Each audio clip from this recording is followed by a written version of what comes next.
শাপলা চত্বর হত্যাকাণ্ডের ঘটনায় মানবতা বিরোধী অপরাধ মামলায় সাবেক মন্ত্রী লতিফ সিদ্দিকীকে গ্রেপ্তার দেখিয়ে কারাগারে পাঠানোর আদেশ দিয়েছে আন্তর্জাতিক অপরাধ ট্রাইব্যুনাল।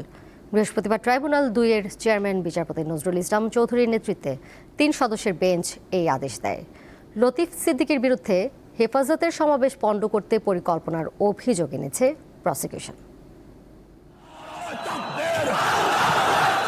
মতিঝিল শাপলা চত্বরে হেফাজতে ইসলামের সমাবেশ ঘিরে সংগঠিত মানবতা বিরোধী অপরাধ মামলায় বুধবার গ্রেপ্তার করা হয় লতিফ সিদ্দিকীকে। সন্ধ্যায় গুলশানের নিজ বাসভবন থেকে তাকে গ্রেপ্তার করে ঢাকা মহানগর গোয়েন্দা পুলিশ। বৃহস্পতিবার ডিবির একটি মাইক্রোবাসে লতিফ সিদ্দিকীকে হাজির করা হয় ট্রাইব্যুনালে।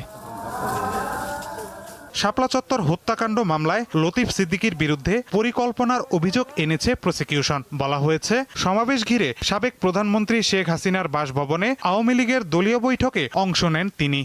আওয়ামী লীগের তৎকালীন সাধারণ সম্পাদক মরহুম আশরাফুল ইসলাম আওয়ামী লীগের সভানেত্রীর ধানমন্ডির কার্যালয়ে পূর্ব পরিকল্পনা মোতাবেক তৎকালীন প্রভাবশালী নেতা এবং নীতি নির্ধারণ পর্যায়ে যারা ছিলেন তাদেরকে নিয়ে একটা বৈঠক করেন। বৈঠকে যারা উপস্থিত ছিলেন এবং বক্তব্য দিয়েছিলেন তাদের মধ্যে ছিলেন আব্দুল লতিফ সিদ্দিকী, এবং ওইখানে তাদের মূল সিদ্ধান্ত ছিল ঢাকা ছাড়ুন, না হলে ভবিষ্যতে ঘর থেকে বের হতে দেব না, এই মর্মে হুঁশিয়ারি উচ্চারণ করেছেন।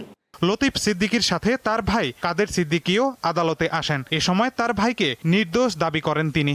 এ ব্যাপারে একেবারে নির্দোষ, অন্যায়, উদ্দেশ্যপ্রবণ, উদ্দেশ্য প্রণোদিত এরকম কিচেন ক্যাবিনেটে লতিফ সিদ্দিকী ছিলেন না। আর লতিফ সিদ্দিকী এই সময় কিছু ঘটনা নিয়ে বিতর্কিত ছিলেন আওয়ামী লীগের কাছে, শেখ হাসিনার কাছে। শুনানি শেষে লতিফ সিদ্দিকীকে কারাগারে পাঠানোর আদেশ দেয় আন্তর্জাতিক অপরাধ ট্রাইব্যুনাল ২। মাহিদুর রহমান, দীপ্ত সংবাদ, ঢাকা।